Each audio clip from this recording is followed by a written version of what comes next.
What's up, YouTube? Got another video for you today. This is going to be the final video for today. However, I wanted to start on my channel doing story times where I have like a few stories that are kind of weird, kind of creepy, not like, you know, anything violating guidelines or anything like that. I would never post a story time like that. But, you know, I thought maybe, you know, on occasion it would be fun to post a story time of probably at least this one, which is going to be the first, one of the most scariest instances, big word there, one of the most scariest instances that I've ever have experienced in my life. And I will get into that here in a minute, but during this video I'm going to be smoking a Camel filtered, I think this is just their Turkish and domestic blend, and it's in a soft pack. And the reason why I got it is because I've never actually seen at any of the other, even like the big tobacco stores, at least I've noticed, don't carry Camels in a soft pack. Like the only place that carries them that I know of is just the small grocery store down the street. So I was like, I'm definitely gonna buy that. And I've never done a review on this cigarette, so I'll definitely have that coming out in a couple days, probably from right now. But I will go ahead and, even though this isn't a review, rate the packaging a 10 out of 10, just because it's very classic and it's a soft pack. And even though I've never even opened a soft pack, I will go ahead and give it a 10 out of 10, just because I really like that seal on the top that has the tobacco leaf and says R.J. Reynolds. But we can go ahead and open this and get our cigarette out of the pack.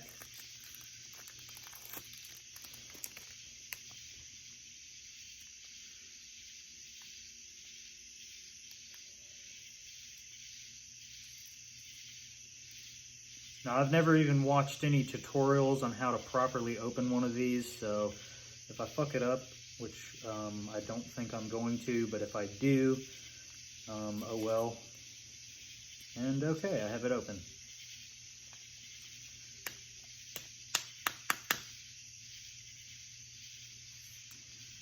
Well, that went a lot better than expected.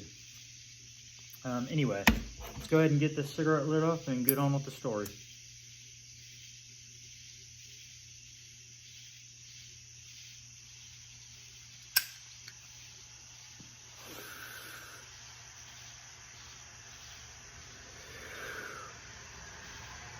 Damn, it's a good tasting cigarette. Anyway, so this story takes place back when I lived in Colonial Beach with my father and my sister. Back sometime during 2016. I don't remember exactly when it was. It was actually right a few months after I had just started smoking, or maybe even just a month after I had just started smoking. And what I used to do, which just kind of ties into my smoking history, is late at night I would, after everyone else went to sleep, when I was 16, I would go outside and walk, take an extremely long walk all around the neighborhood that I used to live in, and smoke a cigarette or two. And that was pretty much the only time I'd smoke a cigarette, was like 1 or 2 cigarettes at night. Of course, I smoke more now, but that's not what's scary about this story. There was this house. It was a white house, and I don't exactly know, because of how long ago this was, I can't really remember much details about the house, but it was a white wooden house that was painted white, and they used to have all these trees and shrubbery growing around, and for whatever reason, the yard was always kept up. Very, very nice. However, all the shades and doors were all closed, locked, whatever you want to call it. And I always found that very odd.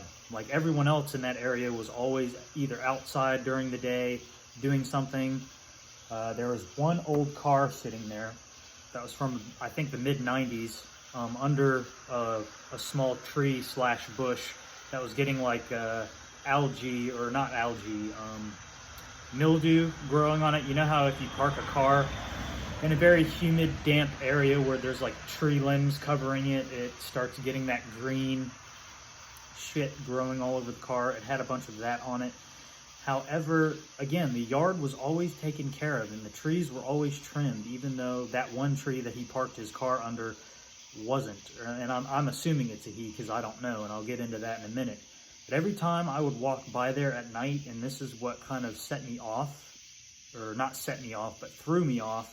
One day I decided to walk over by his house, and I was standing in the middle of the road, just standing there, like looking, because every night, it wouldn't be there in the daytime, but from his shed, he had a white shed next to his white house, he had an extension cord running out into the middle of his fucking yard, and he had a lamp with no lampshade turned on all night long. And call me fucking batshit crazy, it actually happened. It was actually the road, yeah, because the road I lived on was Barracks Beach. It was the road that was a right turn if you were driving like past my house and you kept going and you turned right. It was on that road, kind of actually near a bigger house that was further on down the way. And I couldn't figure it out, and I was standing there, and it was like, I think 1 a.m. maybe, and I was standing there just trying to figure out, like, in my head, what is the logical reason why this person keeps his yard up, is never seen outside during the day, yet they keep their yard up. Very beautiful yard, a bunch of bushes and stuff. But as I was standing there, and this is what kind of scared me back then, I noticed that their blinds, because they always had their blinds completely closed and shut, and they would never have any of those open, there was someone, and I could see them inside the house, because there was lights on in the house, but it was just, you know, subdued because of the blinds. And I could see someone watching me at 1 a.m. in the fucking morning, like watching me standing there. And I was just standing there kind of like looking like this, like trying to figure out why this person has this lamp in the middle of their front yard turned on all night, every night. And it never made any sense to me, and to this day. But that's what really scared me, is the guy was actually, and again, I'm assuming it's a guy, was actually watching me, watching that light, like trying to figure out why he has this light in his yard. Like, I have never seen anyone ever, like, who puts runs an extension cord, an orange extension cord, from their shed into their yard just to put a fucking lamp there. And every morning it was gone. Like, any morning I would get up, I would go over there, it would be gone in the morning. And he was watching me. He was staring at me through the window, and once I made eye contact with him when he was watching me through the window, he went like that. Like, he shut the blinds and shit like that, and I was like, okay, this guy must be a part of some kind of secret cult or some weird shit, because this makes absolutely no sense whatsoever. And he only owned one old 90s car, again, and that was the only car I've ever seen on that property.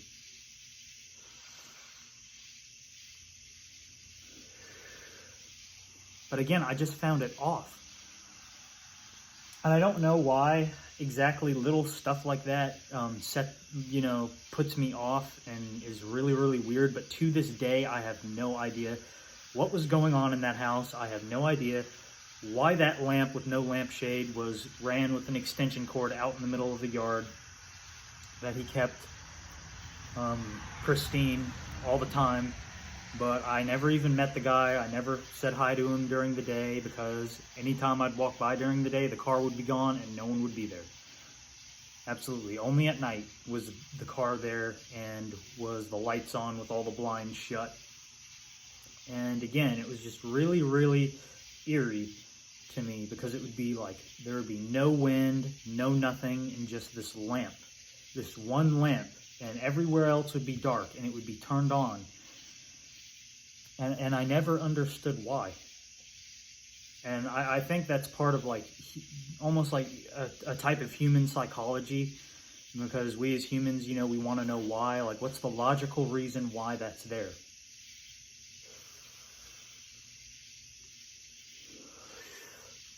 But what creeped me out the most was as I was standing there, and I only stood there in that spot as I was smoking the cigarette, and I didn't even finish my cigarette because once I noticed that he was staring at me through the window, through the blinds, watching me trying to figure this out, I just kept walking.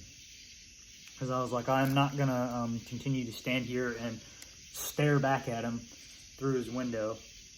But very eerie, at least to me at the time. And now it just seems insane to me that someone, again, would waste that amount of electricity. And it was a hydrogen bulb, or not a hydrogen bulb, or maybe that. It was whatever those incandescent light bulbs are that waste a lot of fucking electricity. It was one of those, and it was really big. And again, I have no idea why. I mean, who knows? The guy might have had Alzheimer's and been in his 80s, and for whatever reason, that was just what he did. I really don't know. But the fact is that he was staring back at me through his window at 1+ in the morning. And I was like, yeah, I'm getting the hell out of here. But that's the story. Let me know what you guys think in the comments, because honestly, I can't come up with any logical explanation on why this guy had a fucking lamp without a lampshade in the middle of his yard at night, every night, just turned on. Because again, I'd walk past his house several times before I actually decided to just sit there a minute and think, okay, wait a minute, why is that there? But it was always like that. Like, he'd always have that lamp out there. And again, I'm assuming it's a he. I don't really know, because I've never seen anyone on that property. And I've never seen anyone cutting the grass there either when I lived there. So, very weird. But let me know what you guys think in the comments, because to me, it's kind of like a weird, not really even eerie, it's just weird. Like, again, I don't understand why. But anyway, if you liked the video, like, share, comment, subscribe. Anything you do helps, and I will see you in the next video.